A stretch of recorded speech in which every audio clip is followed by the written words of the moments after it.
नमस्कार, मैं हूं आशीष चित्रांशी और आप देख रहे हैं the news launcher. Mid day मुद्दा विद अशोक वानखेड़े। और आज चलते हैं जरा महाराष्ट्र, क्योंकि महाराष्ट्र की फिजा बदल रही है। कौन किसके पांव काट रहा है, कौन किसका सर कलम कर रहा है, सियासी कुछ पता नहीं चल रहा है। मोदी जी, जो इस मामले में इस देश में सबसे माहिर आदमी माने जाते हैं, मोदी जी ने शिंदे को, जो उनके मुख्यमंत्री रहे, जिनको उन्होंने मुंबई से गुजरात और गुजरात से गुवाहाटी, असम तक घुमा दिया था, उस एकनाथ शिंदे को नरेंद्र मोदी ने रातों रात गायब कर दिया। अब कैसे गायब किया है अभी दिखा देते हैं। एक तरफ शिंदे को गायब किया, तो दूसरी तरफ अजीत पवार के साथ क्या हुआ है, ये अजीत पवार ही बेहतर जानते होंगे। कहते हैं कहावत की, भीतर की मार जिस पर पड़ी है वही जानता है। अजीत पवार अब यहां इस स्तर पर आ गए, इस लाइन पर खड़े हो गए, जहां वो योगी आदित्यनाथ से सीधे टकराने के मूड में। योगी आदित्यनाथ को बाहरी कह रहे हैं कि बाहरियों के बात पर ध्यान मत दो। वो योगी आदित्यनाथ जिनको फडणवीस, भाजपा, मोदी के बाद दूसरा सबसे सॉलिड कैंपेनर मानती है, सबसे इंप्रेसिव कैंपेनर मानती है, सबसे इंपैक्टफुल कैंपेनर मानती है, उसे खारिज कर रहे हैं बाहरी। इसकी बात पर ध्यान मत दो। इनके राज्य में क्या होता है, महाराष्ट्र में वैसा होता नहीं है। महाराष्ट्र का मिजाज अलग है। महायुति के भीतर की इस खलबली पर कहीं चर्चा भी नहीं। शिंदे कहां हैं? लापता शिंदे, जिनको गायब किया है भाजपा ने, उनकी तलाश कोई कर लेता, वो भी कोई नहीं कर रहा है। तो तलाश हम करते हैं, भाऊ को चर्चा में जोड़ते हैं। कंट्रोल रूम जोड़ लीजिए भाऊ को चर्चा में। स्वागत है भाऊ। सबसे पहले नमस्कार। एकनाथ नमस्कार। शिंदे को, एकनाथ शिंदे को तलाशिए। एकनाथ शिंदे जरा फोटो दिखाइए। मैं लापता ऐसे ही नहीं कह रहा हूं, ये बहुत महत्वपूर्ण है। एक फोटो, एक फोटो, एक शब्द से चुनाव बदल जाता है। एक फोटो तो बहुत बड़ी फोटो है, इसमें तो हम लोग जैसे कई आदमी घुस जाएंगे। ये देखिए, लाडली बहन का है, मराठी में लिखा है, भाव एकदम एग्जैक्ट बताएंगे। 1500 रुपए का जो भी है स्कीम, वो उसके बारे में है। पहले देखिए, आप चुनाव चिन्ह पर नजर डालिएगा। चुनाव चिन्ह कमल का फूल, भाजपा का सिंबल। उसके बगल में धनुष, तीर धनुष, ये शिवसेना का सिंबल है। और उसके बगल में वो जो टेबल वाली क्लॉक, जो पहले सुबह 4 बजे टन टन बज के जगाती थी, वो वाली घड़ी दिख रही है। ये अब जगाएगी कि सुला देगी परमानेंट, यही देखना। इस घड़ी की बड़ी परीक्षा है। ये तीनों हैं। उसके बाद आप अब ऊपर देखिए, बड़ी बड़ी फोटो। एक तो नरेंद्र मोदी जी, उनके बगैर तो आजकल कोई फोटो बनती ही नहीं है। उसका निगेटिव ही नहीं निकलता। अगर इनकी फोटो ना हो तो फोटो का निगेटिव ही नहीं निकलता। बगल में देवेंद्र फडणवीस हैं। अब बताइए, डिप्टी सीएम है, पूरा पगड़ी वगैरह बांधे हुए। सीएम जिसकी अगुवाई में भाजपा महाराष्ट्र में राज कर रही है, वो गायब हैं, इस फोटो से गायब हैं। नीचे देवेंद्र फडणवीस हैं। इस फोटो से गायब होने के मायने आप सोच लीजिए कि क्या हो सकते हैं। अब लाइए भाऊ को स्क्रीन पर, कंट्रोल रूम ले आइए। ये मराठी में लिखा है, ये भी समझेंगे। भाऊ, मुख्यमंत्री को गायब कर देना, ऐसा मैजिक, ऐसा जादू, ये काला जादू है, क्या है? ऊपर एक छोटे छोटे फोटो दिखाए हैं, 4-5। हम्म हम्म शायद हम्म उसमें ऑबलाइज किया हम्म है एक नाथ शिंदे को, ऐसा लगता है मुझे, क्योंकि मैं भी नहीं पहचान पा रहा हूँ। इतना छोटा हम्म फोटो है वो, है ना। हम्म लेकिन उसमें जो लिखा है वो ये लिखा है कि लाड़की हम्म बहन, मुझे मेरी लाडली हम्म, बहना, 1500 हाँ, रुपए हर महीने। हम्म इसका मतलब 18,000 रुपए साल। हम्म हम्म एक हम्म बहन दिखाई हुई है, फिर ये हम्म भाई दिखाया है, हम्म उसके पीछे मोदी जी है कि हम्म पीछे खड़ा हूँ चिंता मत कर। और ऊपर हम्म ये जो छोटे छोटे स्टैंप लगे हैं, हम्म इसमें मुझे यहाँ से तो कुछ समझ में नहीं आ रहा किसके फोटो है, हम्म कम से कम। तो कुल मिला के हम्म देखिए, मैं बार बार कहता हूँ चित्रांश, जो आपने हम्म ओपनिंग रिमार्क में कहा एकनाथ शिंदे के बारे में, या आपने कहा तुम्हारे अजित पवार के बारे में। देखो, ये महायुति जो थी, ये जुगाड़ था। ये जुगाड़ किस लिए था? क्योंकि किसी भी हालत में उद्धव ठाकरे की सरकार गिरानी थी। ये कोई रिवोल्ट नहीं था। ये शिवसेना से नाराज होके कोई बाहर गए ऐसे नहीं थे। कोई अजित पवार को क्या नहीं मिला जो वो नाराज होके जाएंगे। तो जिस दिन ये उद्धव ठाकरे की सरकार बनी, उस दिन ये सरकार गिराने का लगातार प्रयास चल रहा था, लेकिन सरकार आरोपों से नहीं गिरती। सरकार सिर्फ ईडी सीबीआई रेड से नहीं गिरती। सरकार गिरती है जब सरकार का आंकड़ा कम हो जाता है। जब वो मैजिक आंकड़ा नहीं रहता तो सरकार गिरती है। तो वो मैजिक आंकड़ा नहीं रहे, इसके लिए जब प्रयास चल रहे थे तो पहला इनको जो वीक पॉइंट मिला वो शिवसेना। और शिवसेना का एकनाथ शिंदे ये कोई मतलब यदि ये उद्धव ठाकरे गच्चा खा गए तो ये उनकी गलती है आशीष जी। ये हम सब कह रहे थे कि एकनाथ शिंदे, क्योंकि ठाणा और मातोश्री इसके बीच में दिघे साहब के समय से ही तू मैं चल रही थी। दिघे साहब भगवान मानते थे बाला साहब ठाकरे को, लेकिन अपनी शर्त पे काम करते थे जो बाला साहब की गले नहीं उतरती थी। वही अरोगेंसी एकनाथ शिंदे में आ गई। हाँ, दिघे जिंदा होते तो दिघे शब्दों के मानने वाले थे। यदि बाला साहब को दिघे साहब ने यह वचन दिया होता कि मैं उद्धव के पीछे खड़ा रहूंगा, तो फिर चाहे कितना भी नुकसान हो उद्धव को नहीं छोड़ते। लेकिन उनकी मृत्यु हो गई, उनके एक एक्सीडेंट में मृत्यु के बाद अब फिर जब बाला साहब गए तो बाला साहब ने जाने के पहले ठाणे की रैली में ही कहा था कि मैं उद्धव को आपके हाथ में सौंप के जा रहा हूं, शिवसेना और उद्धव। बाला साहब ने ही उद्धव को वारिस बना के पार्टी हैंडओवर करके चले गए थे। तब बाला साहब के नाम से कसम लेने वाले ये तमाम नेता, जिसमें वो भी है तुम्हारे एकनाथ शिंदे, एकाएक इनको कैसा विश्वास उड़ गया। दूसरी बात ये कहते कि हिंदुत्व के नाम से हम गए, कि बाला साहब के हिंदुत्व के विचार आपने कांग्रेस के साथ मिलकर खत्म किए। तो ये तभी जाना चाहिए था जब आपकी सरकार बन रही थी। तभी आप पार्टी में विद्रोह करते कि हम इतने लोग 40 लोग अलग हो जाएंगे सर, यदि आप कांग्रेस के साथ हाथ मिलाओगे तो। आपने 2.5 साल माल खाया, 2.5 साल सत्ता का मक्खन चखा। 2.5 साल बाद जब आपने जो खाया उसका अपच हुआ,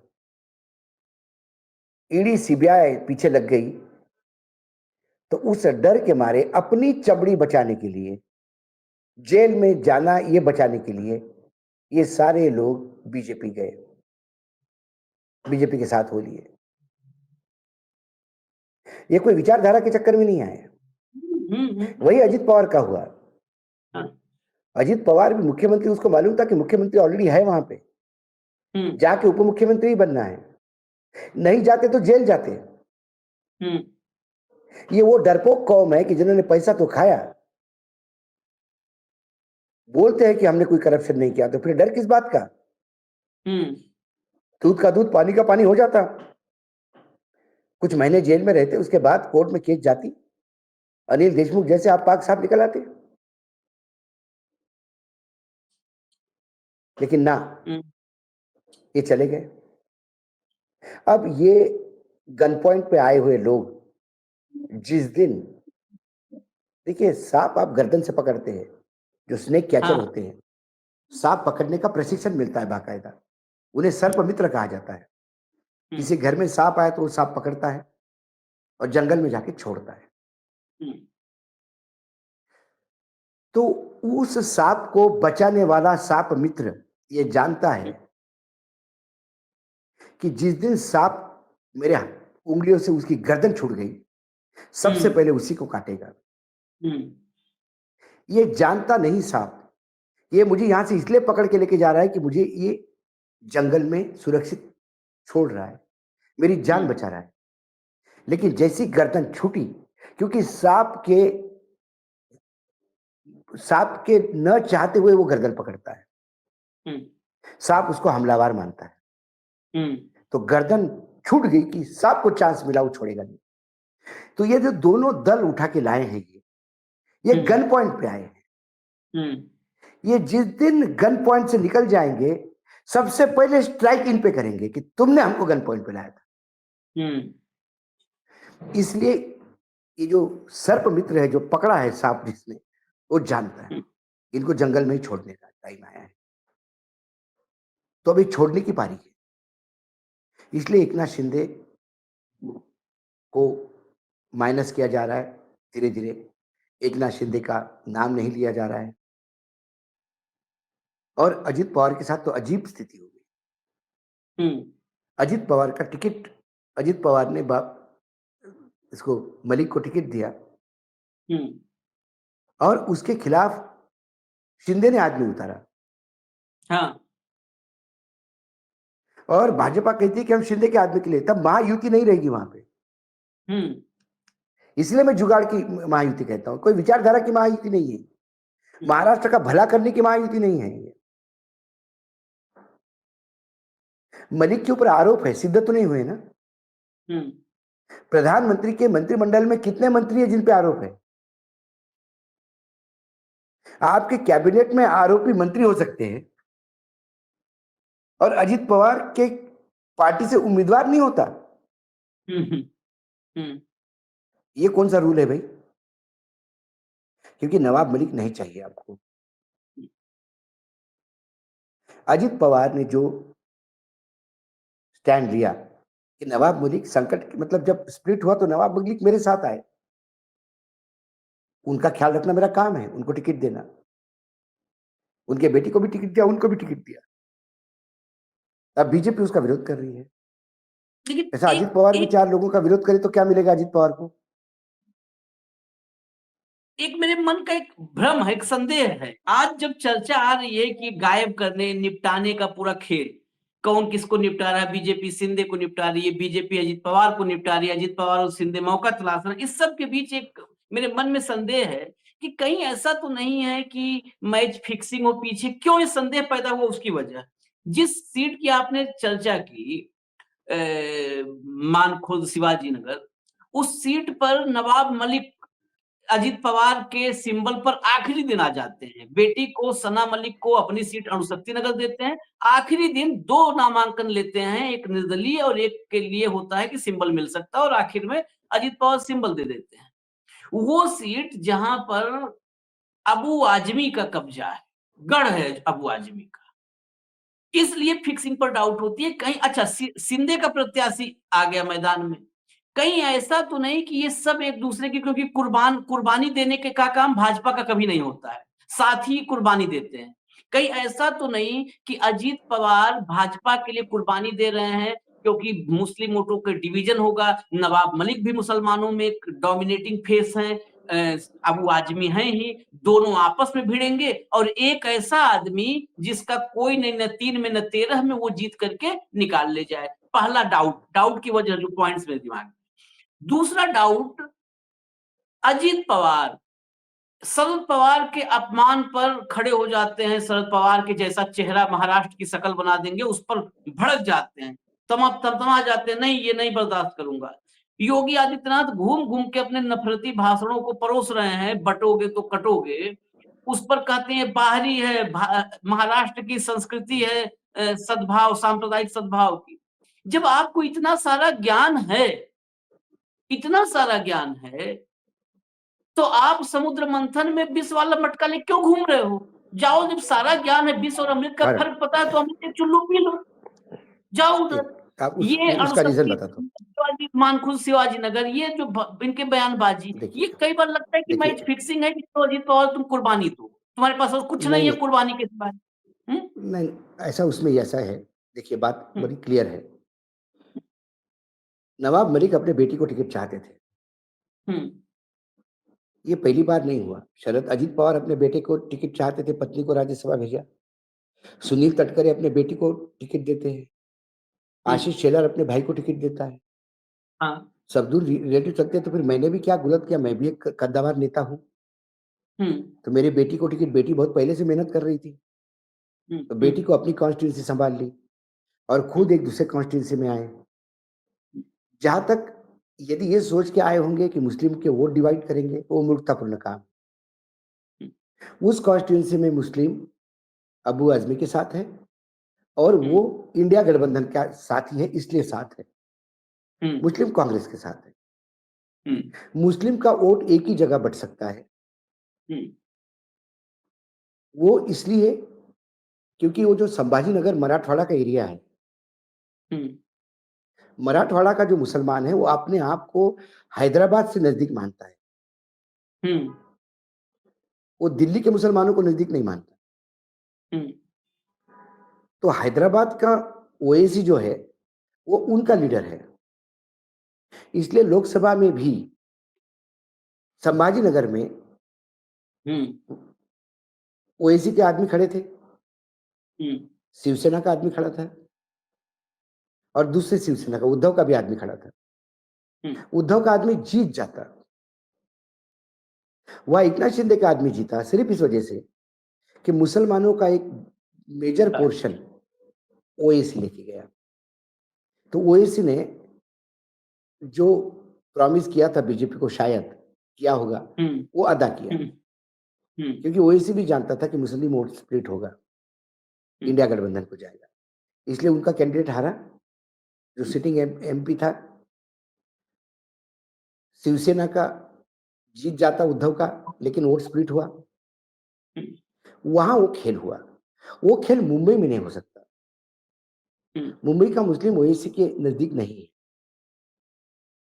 पॉइंट नंबर वन, ये हम्म नवाब मलिक की जिद जिद है कि मैं वहीं से लड़ूंगा, टिकट हम्म दिया, लेकिन वहां एकनाथ शिंदे यदि जाते हैं तो क्या नवाब मलिक के साथ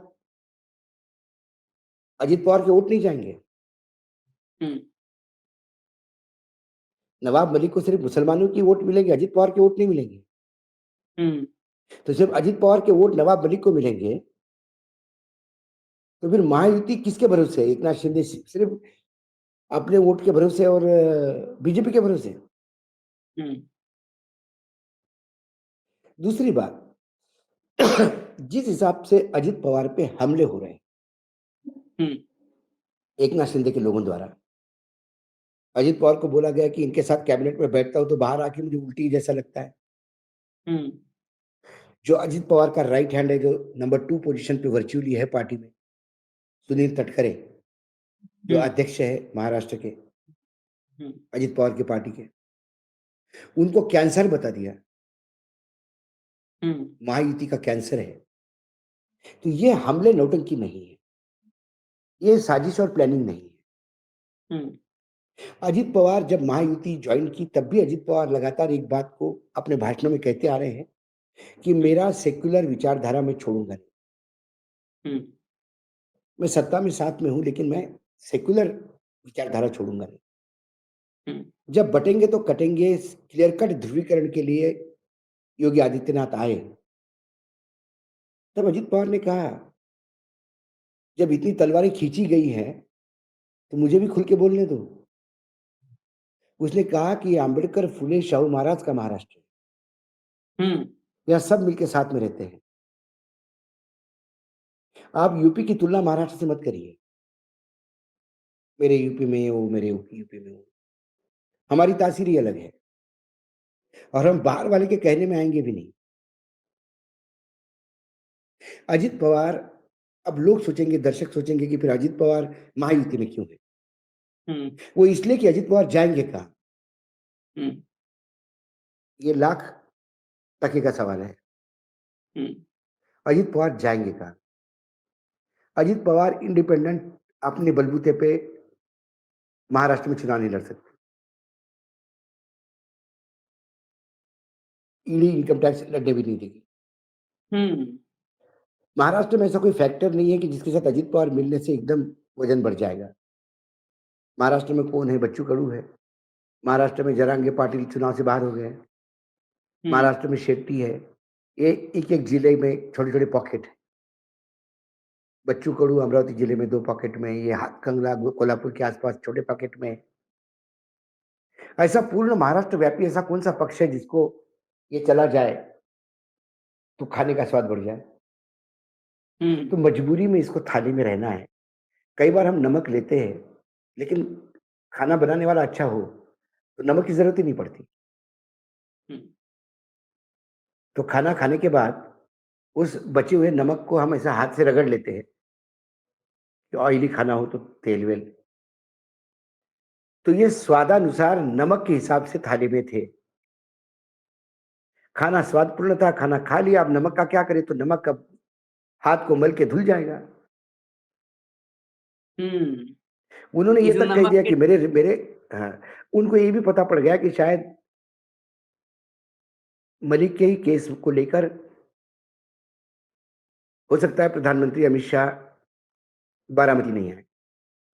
हम्म। तो उन्होंने कहा कि मुझे बारामती में किसी की ज़रूरत नहीं है। हम्म। महाराष्ट्र में उनकी ज़रूरत है ज़्यादा। तो महाराष्ट्र का विपक्ष जो है, वो अजित पवार के इस वक्तव्य को अच्छा भुनेगा। हम नहीं कह रहे, उन्हीं के लोग कह रहे कि बाहरी लोगों की ज़रूरत नहीं है यहाँ। हम्म। हम्म। बटेंगे तो कटेंगे वाली बात नहीं है। और मैंने बार-बार कहा, ये बटेंगे तो कटेंगे बोलते हैं, लेकिन इनका डर है बटेंगे तो ये हटेंगे। हम्म। और ये फेविकॉल के जोड़ जैसा चिपक के रहना चाहते हैं सत्ता के साथ। जनता की अपेक्षाएं आकांक्षाओं से कोई लेना देना नहीं। फिर अजित पवार बौखला गए जब कांग्रेस ने बोला कि हम 3,000 रुपए देंगे और 2,500 रुपए देंगे महिला को। हम्म। कहा हम बेरोजगार भत्ता देंगे युवकों को। हम्म। तो वित्त मंत्री हमारे अजित पवार तुरंत कैलकुलेटर लेके बैठ गए। हम्म। उन्होंने कहा 90,000 करोड़ रुपए कहां से लाओगे? हम्म। ये वहीं से लाएंगे जहां से आपने लाए। 30 सेकंड दीजिए हम्म। मुझे। मैं सैनिक स्कूल सतारा का स्टूडेंट हूँ और जब एनडीए की एग्जाम यूपीएससी हमने क्लियर की और एसएसबी के लिए सर्विस सिलेक्शन बोर्ड के लिए बेंगलोर गए, तो विभिन्न देश के विभिन्न क्षेत्र से लोग आते हैं वहां पे। मेरे सैनिक स्कूल से हम 3-4 लोग थे साथ में, बाकी दूसरे सेंटर पे गए थे। तो एक वहाँ एक पर्सनल इंटरव्यू होता है, 3-4 दिन की लगातार टेस्ट में एक पर्सनल इंटरव्यू होता। तो एक पर्सनल इंटरव्यू में एक लड़के का सिलेक्शन हो गया जो मेरे पहले इंटरव्यू जिसने फेस किया था। बाद में उसने किस्सा बताया, हमसे जब रात को सब डिनर कर रहे थे साथ में। तो उसको सवाल ये पूछा था कि आप एक नाव नाव लेके जा रहे हैं, विंडशील्ड वाली नाव है हम्म। और एक बहुत बड़ी लहर आती है और उसको फाड़ जाती है, तो आगे क्या करोगे? उसने कहा दूसरा शील्ड लगाऊंगा। उसने कहा दूसरी लहर आती है, वो फाड़ देती तो क्या करोगे? बोले तीसरी शील्ड लगाऊंगा। बोले तीसरी लहर आती है, फिर क्या करोगे? बोले तीसरा। ऐसा 4-5 बार हो गया। हम्म। तो इंटरव्यूअर ने पूछा ना, from where the hell you are going to get all those sheets? Hmm. बोला from the same places where you are getting the waves. तुमके इतने शील्ड कहाँ से ला रहे हो भैया? बोले वहीं से ला रहे हैं भाई साहब जहां से आपने लाए, आप जहां से लहरें उठा रहे हो। तो अजित पवार ने कहा कि आप 90,000 करोड़ रुपए कहां से लाएंगे? हाँ। अरे भैया वहीं से लाएंगे जहां से आप लाए हो, 1500 रुपए देने के अपना। लिए। हाँ। अब उनको महाराष्ट्र पे 10 लाख करोड़ का कर्जा होने जा रहा है, इसकी चिंता है। हम्म। लाडली बहना करने की पहले चिंता नहीं थी। हम्म। ठेकेदारों के बिल पेमेंट नहीं हुए हैं, बहुत बुरी हालत है। कई योजनाओं के पैसे पूरे नहीं पहुंचे हैं और लाडली बहना का 5 महीने का पेमेंट एडवांस में देने की बात हो रही है। मतलब नवंबर का तो हम्म। पैसा एडवांस में दिया इन्होंने। अच्छा, आचार हम्म। संहिता लागू होगी इसके लिए पहले दे देते। हम्म। तो कई लोगों ने, आज मैंने एक पोस्ट पढ़ी, किसी ने लिखी, बहुत अच्छी पोस्ट है। उन्होंने कहा कि बहनों के प्रति जितना प्रेम था उतना आशा वर्कर, आंगनवाड़ी वर्कर, शिक्षक, बस हम्म। कंडक्टर, बस ड्राइवर, इनकी भी सैलरी एडवांस में दे देते 1 महीना, तो अच्छा होता। दिवाली तो ठीक से मन जाती। तो कुल मिलाकर अभी ये सर्वाइवल ऑफ द फिटेस्ट है। ये बंदरिया की कहानी का उस मोड़ पे हम पहुंच गए हैं आशीष भाई, जहां अब बंदरिया के नाक में पानी जा रहा है और बंदरिया अपने बेटे को पैरों के नीचे रख रही है। जहां बंदरिया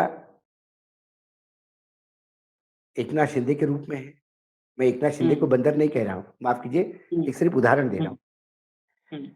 तो वो अपने बच्चे जो है ऊपर बीजेपी और अजित पवार, उनको पैरों के नीचे ले रही है।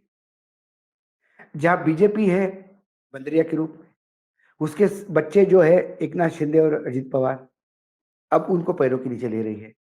जहाँ बंदरिया अजित पवार है, वो एकनाथ शिंदे और बीजेपी को पैरों के नीचे ले रही है, क्योंकि जान पे आ पड़ी है। लेकिन सर्वाइवल का आपने इशू है। बंदरों का उदाहरण इतना दे दिया, इतने बंदर आपने एग्जाम्पल में, मैं फिर आपकी बात रिपीट कर दूं, कोई ये ना माने कि किसी को बंदर कहा गया, लेकिन इतने बंदरों का उदाहरण दिया तो जरूर ये चर्चा करनी पड़ेगी कि एक ही बंदर के हाथ में उस्तरा देना खतरनाक होता है, आप तो तीन तीन और बंदरों दूसरी को बात बात, कर रहे हैं। हम इनको एक बात और क्लियर कर दूं, हम इनको बंदर इसलिए नहीं कह रहे कि डिफेमेशन की डर है, बंदर इसलिए कह रहे हैं कि बंदर के प्रति हमारी आस्था है। हमारे हाँ देश के राजनेता उनसे भी गए हाँ गुजरे हैं, ये हमको बोलना हाँ पड़ेगा। व्यवहार हाँ में हाँ। उनमें भी कम्युनिटी फीलिंग होती है, हमारे यहाँ नहीं। इसीलिए तो मैंने कहा कि कहते हैं कि एक बंदर के हाथ में उस्तरा देना खतरनाक है, यहाँ तीन तीन हाँ, बंदर उस्तरा लिए घूम रहे हैं, और वो तीनों बंदर एक दूसरे गर्दन कलम करने के लिए घूम रहे हैं। आपने जो बात कही कि अजीत पवार, यहाँ पर सबसे मुश्किल हालत में अजीत पवार फंसे हैं, अजित पवार। मजबूरी है कि कहीं जा नहीं सकते। क्या ऐसी हालत में जब ये घड़ी टिक टिक करने वाली बंद होने वाली है, बैटरी खत्म, तो चुनाव के बाद इस बंद घड़ी में नया सेल डालने का, क्योंकि ये महाराष्ट्र में एक आदमी है, वो मतलब एकदम फूका हुआ सेल भी चार्ज कर देता है, फिर से टिक टिक होने लगती है। क्या वो फिर से उस घड़ी में सेल डाल करके इस्तेमाल कर सकते हैं क्या नहीं, शरद पवार?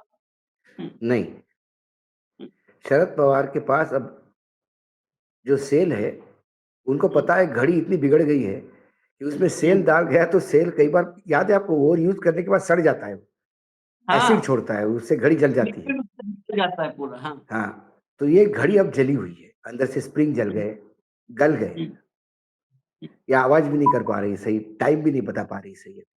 हम्म, तो कुल सही मिलाकर बात अब है। ये जो घड़ी की, हाँ, तो अच्छा, वो उन्होंने घड़ी अब अजीत अपना पवार काम भी को भी, बदल दिया है।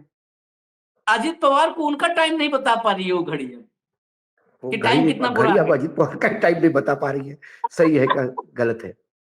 तो कुल मिलाकर अभी स्थिति, मतलब मुझे एक बात तो मैं आशीष बार बार कहता हूँ, ये व्यक्तिगत मेरे विचार हो सकते हैं, कई लोग कह भी सकते हैं कि भाई कई बार भाऊ ऐसा क्यों, ऐसा कैसे बोल देते हैं। मुझे हम्म, अजित पवार के लिए दुख है आशीष। हम्म, वर्तमान में जितने नेता है महाराष्ट्र में, मैं शरद पवार को सबसे ऊपर इसलिए मानता हूँ कि उम्र की दराज है। उन्होंने तो चुनाव, उन्होंने कहा कि मैं चुनाव भी नहीं लड़ूंगा आगे, और राज्यसभा के लिए भी डाउटफुल है वो। वो पूरे रिटायरमेंट में, अब होना चाहिए, बहुत उम्र का पड़ाव। और जब वो मेहनत करते हैं तो कई बार बुरा भी लगता है कि ऐसा क्या स्थिति आ गई कि इस उम्र में जहाँ घर पे बैठ के नाती पोती के साथ खेलना है, उस आदमी को दिन रात मेहनत करनी पड़ रही है। ठीक है, कई बार बच्चे आपको छोड़ देते हैं तो माँ बाप को बुढ़ापे में भी काम करना पड़ता है। लेकिन अजित पवार की बात करूं तो अजित पवार से अच्छा एडमिनिस्ट्रेटर, मैं करप्शन की बात नहीं करता, अच्छा हम्म, एडमिनिस्ट्रेटर वर्तमान में मुझे दिखाई नहीं देता।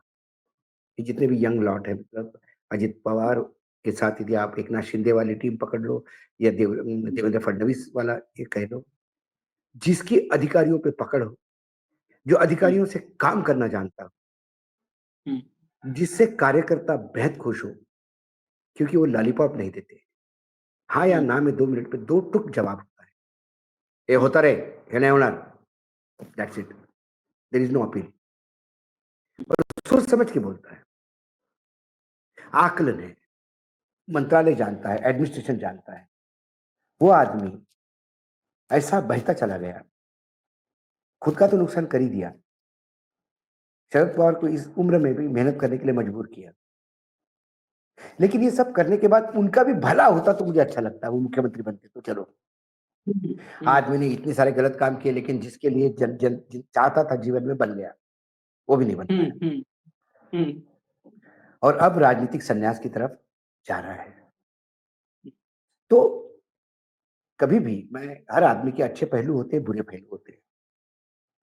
हम देवेंद्र फडणवीस को इतना कहते हैं, लेकिन देवेंद्र फडणवीस भी एक अच्छे एडमिनिस्ट्रेटर के रूप में स्थापित हुए, 5 साल पूरे किए उन्होंने, और वो सही मायने में महाराष्ट्र का विकास, यदि दिल्ली इंटरफेयर नहीं करता तो वो शायद महाराष्ट्र को एक नई दिशा देते। लेकिन फिर उनको चीफ मिनिस्टर बने 1 साल भी नहीं हुआ तो उनको प्राइम मिनिस्टर बनने के सपने पड़े। हाँ, ये जो आदमी की जो इच्छाएं हैं, ये इच्छाएं आदमी को बर्बाद कर देता है। और जो साथ वाले होते हैं, आप साथ में ऐसे लोग रखिए कि जो आपकी गलतियां निकालें। आपने साथ में यदि कव्वालों की टोली रखी, ताली बजाते हुए सुर में सुर मिलाने वाले, तो आपको बर्बाद कर देंगे। देवेंद्र फडणवीस उसका बेहतरीन उदाहरण है। तो बुरा भी लगता है, लेकिन ये राजनीति है। एक चाल गलत चल जाओ आप चेस के खेल में, एक चाल आप गलत चल जाओ, वो आपको पूरा गेम में मार देती है। और फिर जितने-जितने आप मरते जाते हो, उतना-उतना आपका सेल्फ कॉन्फिडेंस खत्म हो जाता है। बहुत बिरले व्यक्ति होते हैं कि जिनके पास मात्र 2 प्यादे बचे हैं और 2 प्यादे के भरोसे पूरी लड़ाई लड़के वो जीत जाता है। वो आप वो उद्धव को कहिए, आप उसको शरद पवार को शरद कहिए, पवार। सिंबल नहीं, पार्टी नहीं, कार्यकर्ता बचे हुए हैं थोड़े बहुत, नेता नहीं, एमएलएज़ नहीं, विधायक नहीं, सांसद नहीं, लेकिन फिर लोकसभा चुनाव में फिर अपनी आवाज बुलंद की और जिनके पास थे वो उल्टा बैठे। तो एक कदम गलत और यू आर आउट। ये अजित पवार का दुर्भाग्य है। सांप सीढ़ी के खेल में वो 99 पे जाके सांप के मुंह में चले जाते हैं और फिर 0 पे आते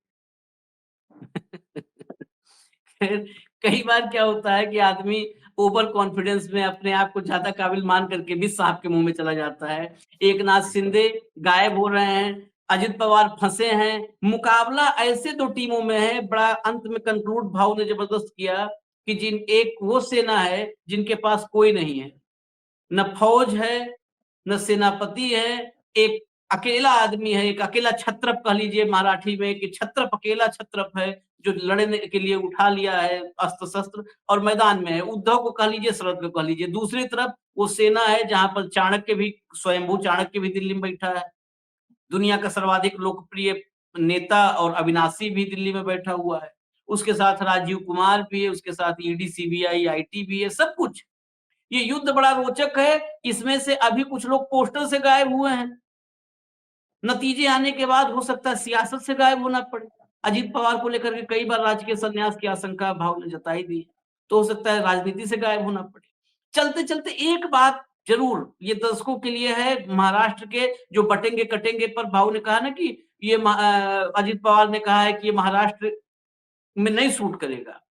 तो वाकई महाराष्ट्र के लोग अगर सूट न करने दें तो ये बड़ी कामयाबी होगी। राजीव कुमार का एक उदाहरण है। आज ही मेरे पास चिट्ठी आई, एक पुरानी चिट्ठी लोकसभा के समय की। अमिताभ ठाकुर है उत्तर प्रदेश में, जबलिया रिटायर्ड आईपीएस।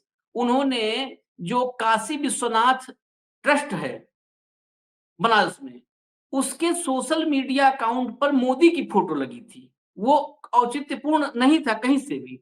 लोकसभा चुनाव के वक्त भी लगी थी। तो उस पर ऐतराज एक प्रशासनिक अधिकारी, आईपीएस, तो वो बड़ी बारीक निगाह होती है। अमिताभ ठाकुर ने पकड़ लिया, उस पर लिख दिया चिट्ठी, आप आपत्ति जता दी। उसका जो जवाब आया है वो जवाब मेरे पास हूबहू भेजा है उन्होंने। वो जवाब मैं पढ़ करके हतप्रभ कम हूँ, रोमांचित ज्यादा हूँ कि ऐसा योद्धा हमारे बैठा हुआ है राजीव कुमार नाम का। उसमें लिखा है कि ये फोटो पहले से लगी थी, चुनाव के ऐलान के पहले से ये फोटो लगी थी, इसलिए इस पर कुछ हम नहीं कर सकते हैं, ये फोटो लगी रहेगी क्योंकि चुनाव के ऐलान से पहले। उस राजीव कुमार से पूरे देश के लोगों को पूछना चाहिए कैसा अफसर भाऊ है कि जिस दिन आचार संहिता लगती है, जिस दिन चुनाव का ऐलान होता है, जितने होर्डिंग, बैनर, पोस्टर पुराने होते हैं सबको उखड़वा दिया जाता है। उस दिन नगर निगम, नगर पालिका के लोग निकलते हैं, आशीष सब उखड़वा दिया। आशीष जी, आप उत्तर प्रदेश से आते हैं, मैं आपको उत्तर प्रदेश का ही उदाहरण देता हूं। मायावती के गार्डन में लगे हुए मायावती की स्टैचू और हाथी, इस पे कपड़े डलवाए गए, ढक दिए गए क्योंकि वो उठा नहीं सकते, उखाड़ के फेंक नहीं सकते, तो उस पे कपड़े डलवाए गए। हाँ। वो चुनाव आयोग और ये चुनाव आयोग, ये अपने आप में एक शो है। और मैं भाव स्पेशली वो चिट्ठी भेजूंगा जरा आप ही के शब्दों में, ये आपके शब्दों में थोड़ा सा सम्मान समारोह होना चाहिए राजीव कुमार का। हमें नहीं कोई नहीं परवाह नहीं नहीं, राजीव कुमार हम पे क्या करना है। राजीव कुमार के शाब्दिक समारोह करने सम्मान करने में शब्दों का असम्मान होता है, शब्दों की बेइज्जती होती है। अब राजीव कुमार ने अपनी गरिमा इतने निचले स्तर पे उतर गई कि उनको डिस्कस करना मतलब ये डिस्गस्टिंग है, डिस्कस करना। इस लेवल पे उतर गए हैं इंसान। मतलब नहीं आप लेकिन भक्ति दिखाना करो, आप चरण चाटो, इस लेवल पे मत चाटो कि देखने वालों की शर्म आ जाए, घिन आ जाए। नहीं, मैं चिट्ठी रिलीज ये करूंगा, वो अपने चिट्ठी आप में को, वो कुछ नहीं, कुछ तो लोग कहेंगे, लोगों का काम है कहना। छोड़ो इन बेकार की बातों को, यही जवाब। नहीं नहीं, लेकिन फिर भी मैं कहूंगा प्रोग्राम करिए, कम से कम आदमी को कभी तो लगेगा कि घर में जाना है, हमको अपनी पत्नी बच्चों का भी से भी चेहरा मिलाना है।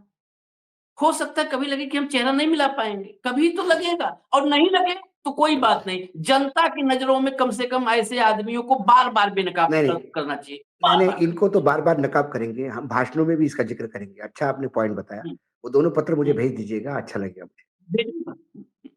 काम आएगा मेरे। फिर चलिए, आज आज चर्चा थोड़ी लंबी हो गई, आखिर में जब राजीव हाँ, कुमार की एंट्री हो जाती है तो फिर थोड़ी लंबी हो ही जाती है। इजाजत दीजिए, कल दोपहर हम फिर मिलेंगे। मिड डे मुद्दा पे अशोक वानखेड़े में भाऊ और हमारे साथ कल होंगे, मैं और महाराष्ट्र में भाऊ, हूँगा, कल मैं हाँ महाराष्ट्र यही की मैं भूमि से बोलने ही जा बात रहा था। करूँगा।